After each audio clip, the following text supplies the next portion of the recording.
As you start to accumulate files in your OneDrive, you will definitely want folders to organize. In my OneDrive, on the left-hand side, I have my navigational pane. You can see that I've selected files, and then across the top, you have your toolbar, and your toolbar gives you your first cue. You can do new and folder. Well, let me hit escape. I want to show you a second way you can create folders. Out here in the clear space, switch to a right mouse click. You also have new and folder. So what you want to do is locate where you would like to create your folder and then use one of those two options. Let's go ahead and go in the class test folder. This is an existing folder. See how the little indicator here lets me know that this is a folder? To open a folder, you simply click on it. The folder opens, and you can see here in the breadcrumbs inside of the OneDrive, I'm in Files inside of Class Test. And now inside of Class Test, I could scroll down and find some clear space if I'd like to. Or let's use this little trick. Hold down the Control key on my keyboard, and if you use your mouse wheel, move one way or the other, you'll either increase the size of your screen or decrease the size of your screen. It's a zoom. It's a zoom in and a zoom out feature. See, now I could get down here to the white space to create a new folder. Either right click or go to your tools, and across your toolbar, look for new and then select folder and simply give the folder a name. Well, what I want to do here is I want to start organizing my pictures. This particular folder is going to hold pictures, and it's basically going to be birds, flowers, and maybe a little bit of travel. So I'm going to go ahead and say birds. This is going to be my folder for birds, and I'll go ahead and create the bird folder. Give it a second to think. The folder will pop in, and then we'll be able to move pictures or copy pictures to that particular folder. Now, I noticed a picture popped in here. I was putting some graphics into this folder. They're probably continuing to refresh and continuing to load, so don't be surprised if you see another picture or two pop in. Well, how do we select these pictures? If I have my finger, my hand there, and I click, I actually am going to open the picture. You see how this picture is actually opening into the graphic?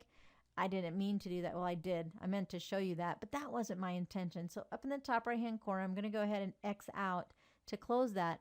I wanted to select it. See now how it has the check mark? If all you want to do is select, choose that little corner piece and select, and let's go to this bird and select. You see, what you select is what you affect. So I could go through and click the little corner pieces for the birds. All right, now I'm going to stop there. That's not all of my birds, but we're going to stop there. And then in the toolbar, move to or copy to. A copy leaves an existing picture where it is and puts an exact duplicate of it into the folder. I don't want to copy it. I want to move it. So let's go ahead and use the move feature. So I'll simply click on move, and then over to the right, a new pane opens, and it has collapse and expand arrows. So you might have to collapse or expand. I want to get into class test, and in class test, you just click the little drop down. I want the birds folder, and then you go back to the top and you click on move, and it will move the selected items into the birds folder. Yeah, you can see a few more pictures are popping up here. Let's scroll back up. All right, now we have 4 pictures in the birds folder. And then I see I missed one. So I can click, hold, don't let go, and you can actually just drag into the folder as well. And so that moved that hummingbird picture into the bird folder. And there it goes, into the bird folder. All right, we can right click, we can choose new, and we can say folder. And this time I want flowers. So I'm going to create a flowers folder. I think you get the idea. And then I would go into my graphics here, and I would either click, hold, don't let go, and drag the flower into the folder, or I could use the selection technique, and I could use the buttons across the top in the toolbar. You can also put folders inside of folders. So let me do one more. Let me right click, let me choose new, and let me choose folder, and we'll call this birds and flowers. So I'll create a new folder entitled birds and flowers. And now what am I going to do? Click and hold, and I'll drag an entire folder into a folder. And now I've created another path, and I'll grab birds. And again, you don't have to drag and drop. If you don't like the drag and drop, select and use the toolbars to enter a location. All right, now when I go into the birds and flowers folder, Look at my breadcrumbs up here. In Files, I was in the Class Test folder.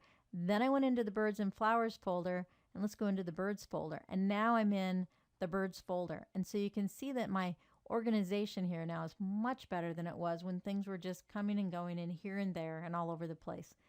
To get back, I can use my path here. I can just use my breadcrumbs to go back, and I can get all the way back to the class test. So you see, it's quite easy to create folders, and it's quite easy to start organizing your pictures and your files utilizing those folders. You can see I have a little more work to do to organize this folder, but I'm well on my way because now I know how to create folders. I know how to move information or copy information into those folders as well.